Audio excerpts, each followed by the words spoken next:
Welcome to the day 4 of the copywriting challenge with Boss Uzi. My name is Uzoma Oranibo, and today I'm going to be taking you on a journey. But first, I'd like to ask you a question. If you had a hospital, can you just employ any doctor that doesn't have training or doesn't have a proof that he or she can treat a patient? Is that the kind of person you want to actually bring into your hospital? So, why do you expect people to employ you just because you are good?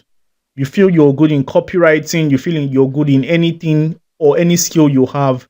I just want people to employ you without training, formal training, or without a proof of work. Without proof, you can't get premium jobs. You can only be good, you can only be a local champion, but without real time proof, you can't get premium jobs.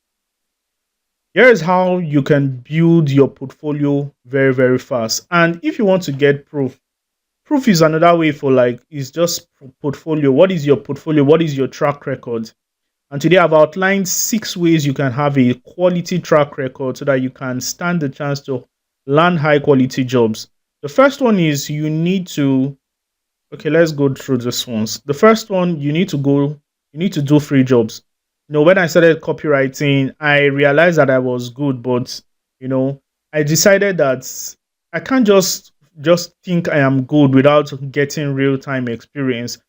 The people that I always pitch to, like, hey, employ me and pay me 200K that time in 2020, 2021, and pay me 200K, pay me 300K, and people just look at me like, hey, this one doesn't even know. But so I changed my strategy. I started doing free jobs for people. I started knowing what the market wants, what the market will pay for, the KPIs and all. So free jobs will actually give you experience. The second one is you actually need to start doing an actual work.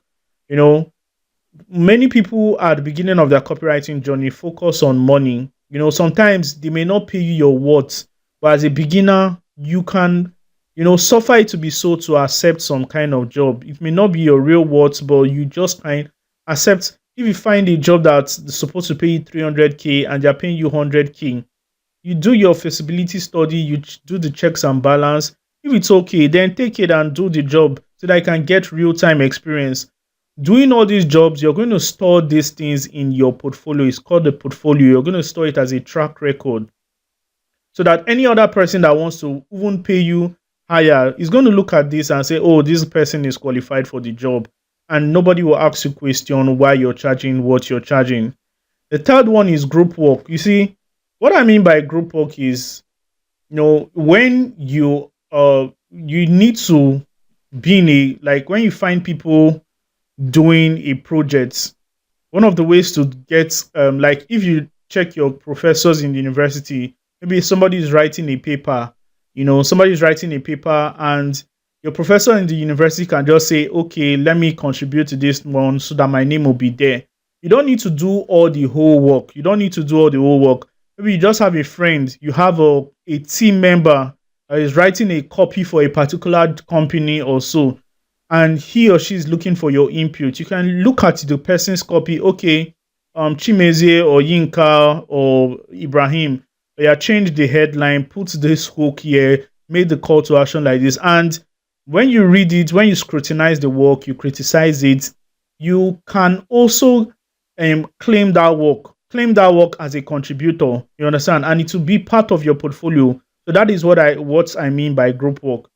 Another one is internship. People always want to employ people that have real-time experience. So if you don't have a real-time experience on working, it may really give people a second thought about you. So it's always good to look out for internship opportunities and how you can start landing these internship opportunities that can pay you. Most internships are paid, but some are also free. But in Nigeria or West Africa or globally, if you have the opportunity to get a paid internship, it will do you a lot of good because, internship is just like working a real-time job, but you don't really have employment. Sometimes you can even be doing more work than the real employees there just because you want to, like, what you want. You just don't need the proof of work. You need the company signature that you're actually part of them. So internship is one way to actually validate your copywriting skills and build your portfolio. And that one is certification. Certificate doesn't just come like that. Certificate comes when you've undergone training, real-time training, you know, you sweat to get a party. Like certification is just like when you go to university, you spend 4 years there just to get one or two papers, you know, and those that paper is what can give you job anywhere in the world, anywhere in your locality, in your geography. It can give you jobs. So certificate is very important. Don't trivialize the importance of certificate, especially when you got it legally. It's like, and one thing I would like to tell you is that strive to get certificate for anything you want. Like if you want to get upgrade in the banking sector, maybe you're a banker, you're a front desk officer, whatever you are, once you present your certificate, your value increases. So regardless of anything, people will say certificate is paper, but me, I am I get a lot of certificates. I used to go for a lot of training so that I can get a lot of certificates. Because apart from just getting certificates, you're also building your mind. You're also like, building yourself. So you can go and get copywriting certifications so that you can build your portfolio. It's very important. If you have like one or two, your portfolio will be very, very rich. Number six is mentorship. What is mentorship? Mentorship is just learning from somebody that has actually done what you want to do. You know, mentorship helps you to mitigate a lot of mistakes. So when I was starting out on the internet, I had a mentor and I still have a mentor. At every stage in my life, I have mentors.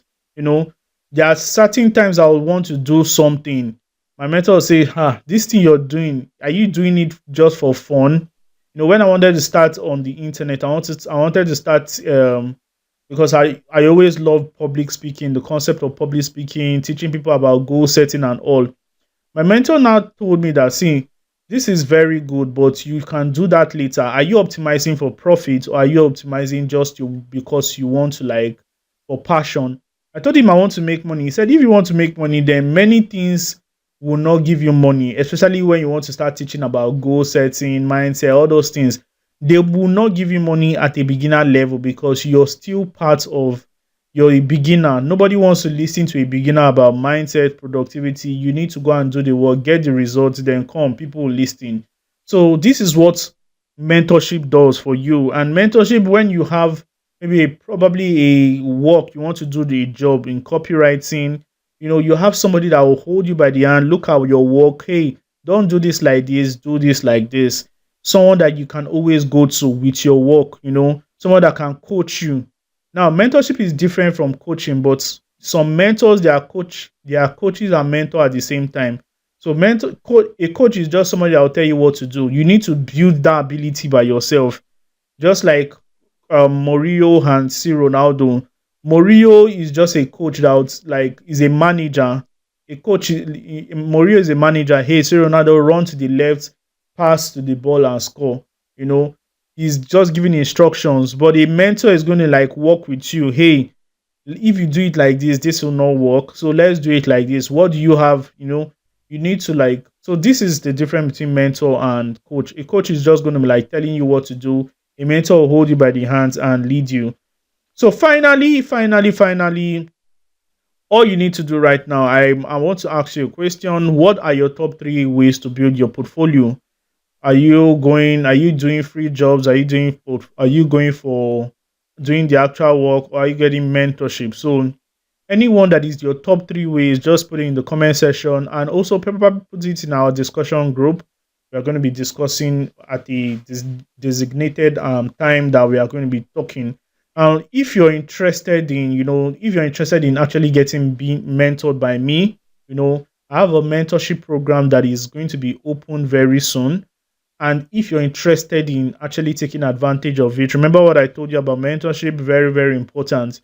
All you just need to do is to click the link in the description so that you can fill the form and see if you qualify, or maybe anywhere you see the offer or whatever. So just for you to qualify, because it's not a public mentorship. So you just fill the form and you get to know more about it after you fill the form. With that being said, I just want you to give me your top three ways to build your portfolio, and see you in the next class. The next class is probably going to be the last class, and it's going to be a banger because I'm going to be teaching you how to, actually apply for work, build your cover letters, and the rest. With that being said,